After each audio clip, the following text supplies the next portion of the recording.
USA. Malgré la fin des séparations, les retrouvailles se font attendre dispersées à travers les États-Unis, parfois à des milliers de kilomètres de leurs parents. La plupart des 2300 mineurs migrants séparés en vertu de la politique de « tolérance zéro » de Donald Trump ne semblent pas prêts de retrouver leurs proches, tant la confusion règne. La situation est absolument chaotique. Il reste tellement de questions sans réponse et il semble qu'il n'y avait aucun plan pour réunir parents et enfants, a déclaré vendredi à l'AFP Matt Closen, le président de WOLA, une organisation spécialisée dans la défense des droits de l'homme sur le continent américain. Ça me rend folle parce qu'à chaque instant je me demande comment va-t-elle, a-t-elle mangé? Prennent-ils soin d'elle, a témoigné sur CNN Cindy Madrid, la mère salvadorienne d'une fillette placée dans un refuge à plusieurs milliers de kilomètres de son centre de rétention du Texas. Face aux durs témoignages de parents sans nouvelles de leurs enfants, le président américain a accusé vendredi sur Twitter les démocrates de relayer des « histoires bidons de tristesse et de deuil » en espérant que ça va les aider aux élections. Puis il a rassemblé, comme il l'a déjà fait à de nombreuses reprises en campagne, des familles de victimes de crimes perpétrés par des immigrants sans papier. Ce sont des citoyens américains séparés de manière permanente de leurs proches, a-t-il déclaré.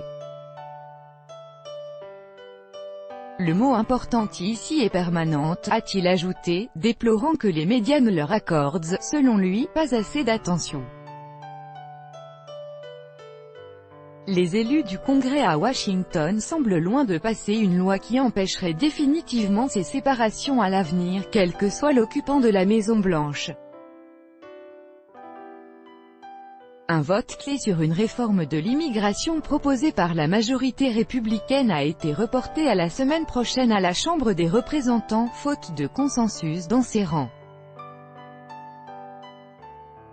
Perdre leur temps, des chaussures d'enfants disposées devant le poste frontière de Tornillo près d'El Paso, aux États-Unis, lors d'un rassemblement contre les séparations de familles de migrants, le 21 juin 2018. Copyright AFP, Brendan Smialowski. Dans un revirement inattendu, Donald Trump avait annoncé mercredi revenir sur sa politique de séparation systématique des familles interpellées pour avoir franchi illégalement la frontière avec le Mexique, mise en œuvre début mai. Elles devront désormais être maintenues ensemble en rétention, aussi longtemps que prennent les poursuites pénales. Cette mesure avait été revendiquée par de hauts responsables de la Maison-Blanche, qui comptaient sur son effet de dissuasion, mais elle a provoqué un profond malaise jusqu'au cœur des rangs républicains.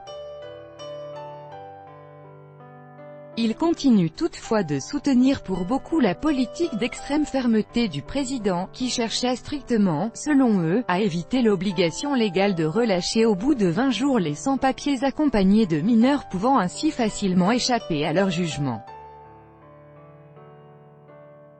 Après avoir visité un centre pour mineurs en Floride vendredi, le sénateur républicain Marco Rubio a ainsi tweeté « Nous ne devrions jamais revenir à une politique nous forçant à choisir entre séparer les familles ou relâcher tout le monde. » Donald Trump ne fléchit pas, accusant les démocrates et ses prédécesseurs d'avoir laissé se détériorer le système d'immigration, trop laxiste.